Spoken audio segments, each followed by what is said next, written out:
She stood alone in the glittering ballroom, a bride of 3 hours, and watched her husband turn his back on her. The weight of the ivory silk gown suddenly felt heavier than the stones of Ashworth Hall itself. Around her, the soft murmur of 200 noble guests rose and fell like waves she could not escape. They whispered behind gloved hands, eyes sliding from her frozen smile to the tall, dark figure of Alexander Blackwood, the Duke of Ashworth, who walked away without a single glance. Lillian Ashby, no, Lillian Blackwood now, pressed her fingers against her stomach and tried to breathe. The ceremony had been efficient and cold, a transaction sealed in the chapel with the minimum of words. She had told herself it was enough. She had told herself that a marriage of convenience to save her family's fatting estate was a small price to pay. But standing there, draped in jewels he had not chosen and lace he had not noticed, she understood a deeper, more intimate poverty. She had married a man who did not see her at all. The Duke reached the far doorway and paused to speak with an elderly lord. Lillian watched his profile, the hard line of his jaw, the way his shoulders refused to soften even at his own wedding celebration. She had heard the rumors before today. They said his heart had been buried years ago when the beautiful Lady Margaret Hastings broke their engagement to marry a wealthier earl. They said the Duke of Ashworth would never love again. They said his new wife was merely a duty, a young woman from a minor barony, chosen because she was quiet, respectable, and came with a bloodline that satisfied the lawyers. She had thought she could endure indifference. She had been wrong. An hour later, Lillian found herself seated at the long banquet table, the empty chair beside her a monument to her husband's absence. The wedding feast stretched on, course after course, and every clink of silverware felt like a tiny cut. Lady Pemberton, a distant cousin of the Duke, leaned close with a smile that dripped honey and thorns. "You must not mind Alexander's distance, my dear. He is a man of deep feeling, you understand. It simply isn't directed toward you." Lillian turned her head slowly, meeting the older woman's gaze. "I am grateful for your concern, Lady Pemberton, but I am certain I shall learn my husband's ways in time." "Time," Lady Pemberton repeated, as if the word itself were a sad little joke. "Yes, of course, time." The conversation around them shifted, and Lillian excused herself as soon as decency allowed. She walked through the candle-lit corridors of Ashworth Hall, her slippered feet silent on the ancient rugs. Every portrait, every tapestry seemed to watch her with pity. She found the library by accident, a vast room smelling of leather and wood smoke. And there, at last, she allowed herself to tremble. She would not cry. She was a baron's daughter. She had been raised to hold her head high. But as she stood in the dark, the truth settled over her like a shroud. Her husband did not want her. He might never want her. And she had just given him the rest of her life. The first month at Ashworth Hall was a careful study in loneliness. Lillian rose each morning, dressed with the help of a silent maid, and took breakfast alone in a sunny parlor. The Duke, she learned, rode out at dawn and often did not return until nightfall. When they did meet, across the dinner table or by chance in the hall, he was excruciatingly polite. He asked after her comfort. He inquired if the servants were satisfactory. He never raised his voice. He never stayed long. Once, Lillian gathered her courage and placed her hand on his arm as they walked from the dining room. "Your Grace, I wondered if we might take tea together tomorrow. I should like to know you better." Alexander looked down at her hand as if it were a curious insect. His eyes, a deep slate gray, revealed nothing. "I have estate matters to attend to. Another time, perhaps." Another time never came. Still, a tiny stubborn hope lived inside Lillian's chest. She believed that beneath his frost there must be a man capable of warmth. She saw it in the gentle way he handled his horse, in the respect his tenants showed him, in the single vase of fresh flowers placed daily in the hall, a tradition started by his late mother, the housekeeper said. Lillian began leaving small things for him, a book of poetry on his desk, a sprig of lavender on his pillow, a note with a line from Shakespeare she thought he might like. She never signed them. For 2 weeks there was no response. Then one evening, as they dined in silence, the Duke spoke without looking up from his plate. "I found the poetry. It was thoughtful." Her heart leaped so violently she was certain he must hear it. "I am glad you liked it, Your Grace." He said nothing more, but that night Lillian went to sleep smiling. Hope, she was learning, could survive on the smallest crumbs. The first public humiliation arrived with the autumn ball at the neighboring estate of Lord and Lady Trowbridge. Lillian wore a gown of deep emerald green that brought out the copper lights in her brown hair. She had never felt more nervous or more determined to be a credit to her husband. Alexander escorted her into the ballroom, his arm rigid beneath her fingers, and immediately released her to speak with a group of political allies. "You must be the new Duchess of Ashworth," a bright voice said. Lillian turned to find a young woman with guinea gold curls and a mischievous smile. "I am Miss Clara Finch. I have been so curious to meet you. Everyone says you are a saint for marrying him." The word saint landed like a slap. Lillian managed a polite laugh. "I assure you I am no saint, merely a fortunate wife." Clara's smile softened with genuine sympathy. "Fortunate is not the word I would use, Your Grace, but I admire your courage." As the evening wore on, Lillian noticed the way other women watched her, some with pity, some with barely hidden glee. The Duke danced the first set with Lady Trowbridge, a matron of impeccable status. He did not dance with his wife. He did not look for his wife. Lillian stood near the refreshment table, clutching a glass of lemonade, and felt herself shrinking. Then she heard it. "My dear, the Duke married her because her father begged him on his deathbed. It was a charity case, pure and simple. No fortune, no connections to speak of, just a duty to a dying friend." The voice belonged to Lady Pemberton, speaking to a cluster of nodding matrons behind a potted fern. Lillian's blood turned to ice. She had known, in some abstract way, that her father had written to the Duke before he passed, but she had not known it was a deathbed plea. She had not known she was an obligation purchased with a dying man's final breath. She set the lemonade down carefully and walked out onto the terrace. The night air bit her cheeks, but she welcomed the sting. Alexander found her there 10 minutes later, though "found" was a generous word. He appeared in the doorway, saw her, and hesitated. "You are cold," he said. "It was not a question." "I am quite well, Your Grace." He came no closer. "We shall leave soon. The carriage is being brought round." Lillian nodded, not trusting her voice. The silence between them felt like a physical weight. She wanted to ask him if what she had overheard was true. She wanted to demand why he had not simply refused. But what would that change? She was already his wife.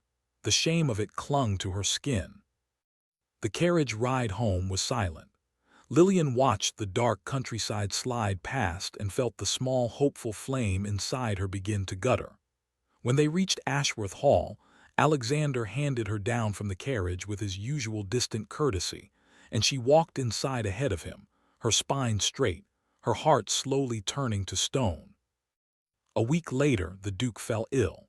It began with a cough that deepened into a fever, and within 2 days he was confined to his bed, shivering and pale. The household physician spoke of inflammation of the lungs and ordered rest. Lillian, who had never been allowed near her husband's private chambers, now stood in his doorway with a tray of broth. "You should not be here," Alexander rasped from the bed. His dark hair was damp against his forehead, and his usual imposing presence was reduced to a man fighting for breath. "I am your wife," Lillian said quietly. "I will not let you suffer alone." She stayed. For 3 days and nights, Lillian barely left his side. She spooned broth between his cracked lips, changed the cool cloths on his forehead, and read to him from the book of poetry he had once acknowledged. Once, deep in the grip of fever, he caught her hand. His grip was surprisingly strong. "Margaret," he whispered. The name cut through her like a blade, but she did not pull away. You left me." Lillian's throat tightened. "Hush now, rest." His gray eyes, clouded with fever, searched her face. "Forgive me," he breathed, and then he slept. Lillian sat there in the dim candlelight, holding his hand, and felt something inside her crack. She was not the woman he dreamed of. She was not the woman he had loved. She was a warm body, a voice in the dark, a placeholder for a ghost. And yet she could not leave him. She loved him. The terrible, uninvited truth of it settled into her bones. She loved a man who could only see another woman even in his delirium. When Alexander finally woke on the fourth morning, clear-eyed and weak, Lillian was dozing in the armchair beside his bed. He watched her for a long moment before she stirred. When their eyes met, something flickered in his expression, a softness she had never seen before. "You stayed," he said, as if the fact bewildered him. "Of course I stayed." He looked away toward the window. "I spoke in my fever. I do not remember what I said, but if I caused you any—" "You spoke of nothing of consequence," Lillian interrupted gently. She smoothed her skirts and rose. "You must rest. I will send for the physician." She left the room before he could see the tears burning behind her eyes. That afternoon, she walked alone in the garden and made a decision. She would stop hopping. She would stop leaving poetry and lavender. She would be a duchess in name and in duty, and she would build a life that did not depend on her husband's heart. She would be useful. She would be respected. And she would never again beg for love that was not freely given. The change was subtle at first. Lillian began rising even earlier, not to intercept the Duke, but to meet with the housekeeper, Mrs. Hartley. She learned the rhythms of the great estate, the names of every servant, the state of the tenant cottages. She visited the village, introduced herself to the vicar and the schoolmaster, and began funding improvements to the parish school from her own modest allowance. She discovered a neglected greenhouse on the south side of the gardens and coaxed it back to life with her own hands, her fingers stained with soil and her heart lighter than it had been in months. Alexander noticed her absence from the breakfast parlor first. "Her Grace is not joining us," he asked the footman one morning, his tone carefully neutral. "Her Grace has already gone to the village, Your Grace. She is assisting with the new roof for the widow Larch's cottage." The Duke said nothing, but his eyes lingered on Lillian's empty chair. In the weeks that followed, he saw her less and less. At dinner, she was pleasant and engaging, speaking of her projects with genuine enthusiasm, but the hopeful glances she had once cast his way were gone. She no longer asked him about his day. She no longer lingered in doorways, waiting for him to notice her. She was perfectly, impeccably polite and utterly distant. It was at the Harrison garden party that the first crack appeared in Alexander's indifference. The day was warm, the roses in full bloom, and Lillian stood beneath a trellis talking with Lord Nathaniel Hawthorne, a young viscount with sun-streaked hair and an easy smile. Lord Hawthorne had been kind to her during a tedious dinner the week before, discussing botanical matters with genuine interest, and today he had sought her out specifically. "Your Grace, you must see the rare orchid in the conservatory," Lord Hawthorne said, offering his arm with a boyish grin. "I am told it blooms only once every 7 years, and today is the day." Lillian laughed, a real laugh, light and unguarded. "Then we must not delay, my lord, or we shall miss a once-in-a-lifetime miracle." She took his arm and they walked together toward the conservatory, heads bent in easy conversation. Alexander, standing with a group of gentlemen near the fountain, watched them go. A muscle twitched in his jaw. He did not recognize the feeling that curled in his chest, tight, hot, unfamiliar. It felt like anger, but it was directed at no one in particular. Or perhaps it was directed at the young viscount who had no right to make his wife laugh like that. "Your Grace," Lord Trowbridge was speaking, "is something amiss." Alexander forced his attention back. "Nothing, forgive me, you were saying." But his eyes kept drifting toward the conservatory door. Later, when Lillian rejoined the party with a faint flush on her cheeks and a pressed orchid bloom pinned to her bodice, Alexander's voice came out sharper than he intended. "I see Lord Hawthorne has been entertaining you." Lillian met his gaze evenly. "He was kind enough to show me the orchid. It was lovely. Would you care to see it, Your Grace?" "I have no interest in flowers." "No," she said softly. "I did not think you would." She smiled, excused herself, and moved on to speak with Clara Finch, leaving Alexander standing alone with the uncomfortable realization that his wife had just dismissed him. The jealousy grew slowly.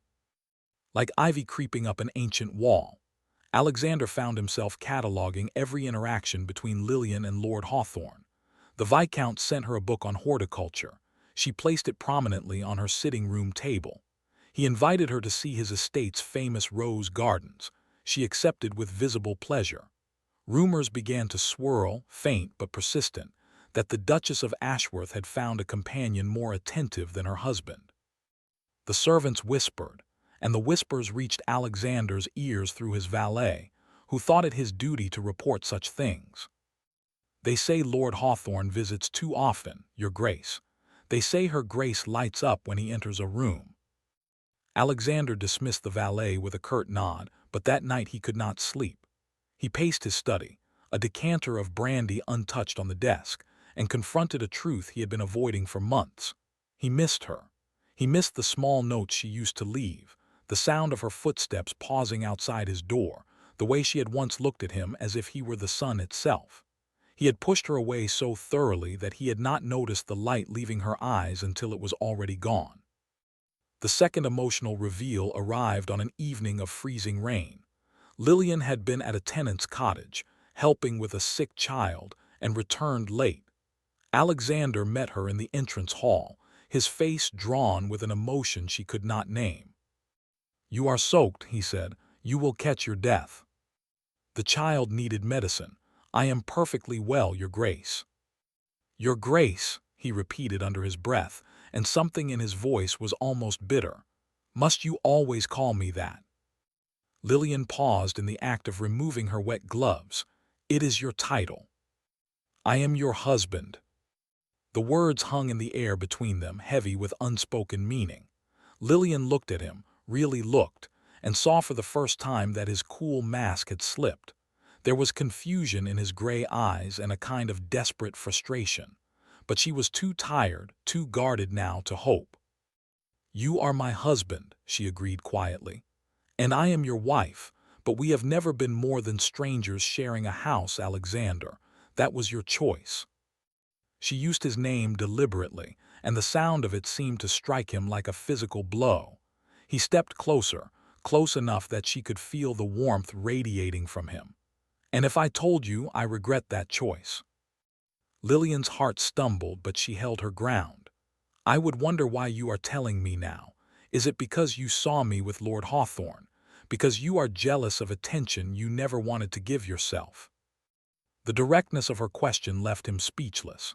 He stared at her, his carefully constructed composure crumbling, and she saw the answer in his eyes.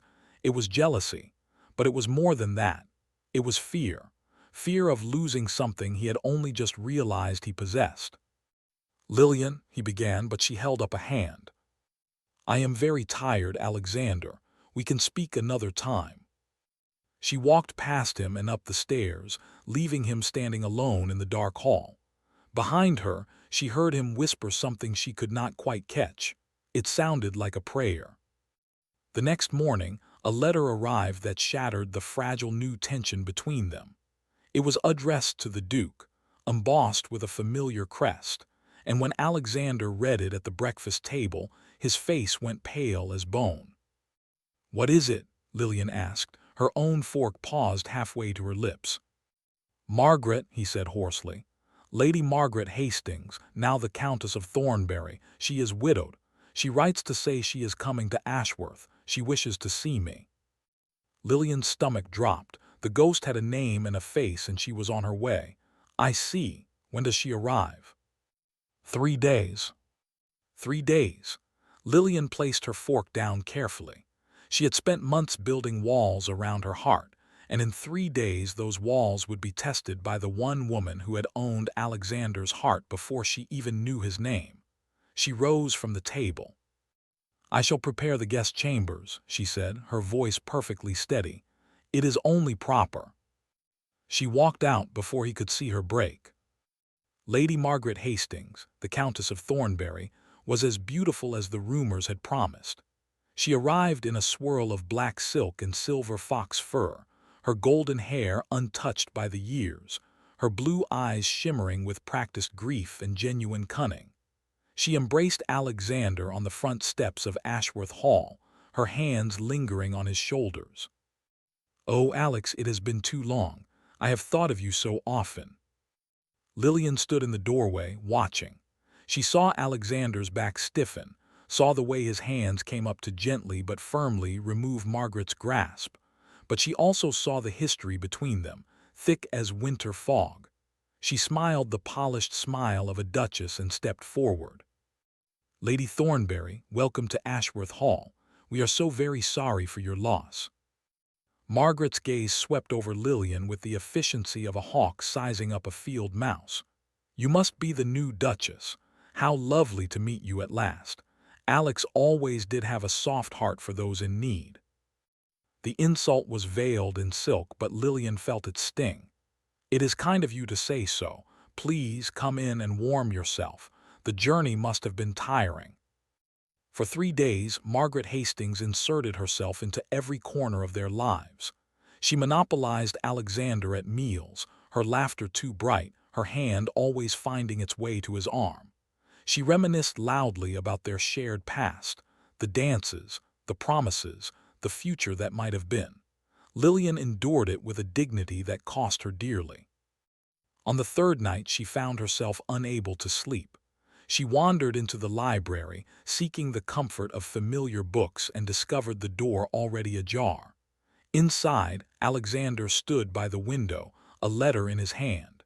He turned when she entered, and for a moment he looked utterly lost. "What is that?" Lillian asked. He hesitated, then handed her the paper. "A letter Margaret wrote me years ago, the one that ended our engagement. I found it again tonight." Lillian read the cruel words, the dismissive tone, the admission that Margaret had chosen a richer man over love. Her heart ached for the young man Alexander had been, but as she read on, something caught her eye. The paper was worn, folded many times, but attached to it with a rusted pin was a second, smaller sheet. It was a short note written in a delicate, unfamiliar hand. The ink was faded, but the words were clear. "You are not alone. Someone sees your worth, even if she does not. Be at peace." Lillian's breath caught. She recognized the phrasing. She recognized the handwriting. It was hers. Years ago, before her father's death, she had attended a house party at a mutual friend's estate. She had found a young man, dark-haired and brooding, sitting alone in the garden after receiving a crushing letter. She had not known his name then, only that he was heartbroken. She had written him a small note of comfort and slipped it under his door before she left the next morning. She had never thought of it again. "Where did you get this?" she whispered. Alexander looked at her strangely. "It arrived with Margaret's letter years ago. No signature. I never knew who sent it. I kept it because it was the only kindness anyone offered me during those dark months." "Why?" Lillian's hands trembled. "Alexander, I wrote this. I was 17. I didn't know you were the Duke of Ashworth. I only knew you were hurting." The silence that followed was profound. Alexander stared at her, and in his eyes she saw the world rearranging itself. "You," he breathed. "It was you. All this time it was you." He crossed the room in 3 strides and took her face in his hands, his touch gentler than she had ever imagined. "Lillian, my Lillian, I married you as a duty, yes. Your father asked me to protect you from a scheming cousin who would have claimed your inheritance and ruined you. I thought it was a simple arrangement.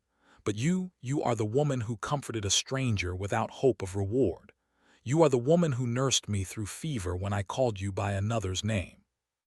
You are the woman who stopped waiting for me to be worthy of you." Tears spilled down her cheeks. "I didn't stop because I stopped loving you. I stopped because I thought you could never love me back." "I know," he said, his voice breaking.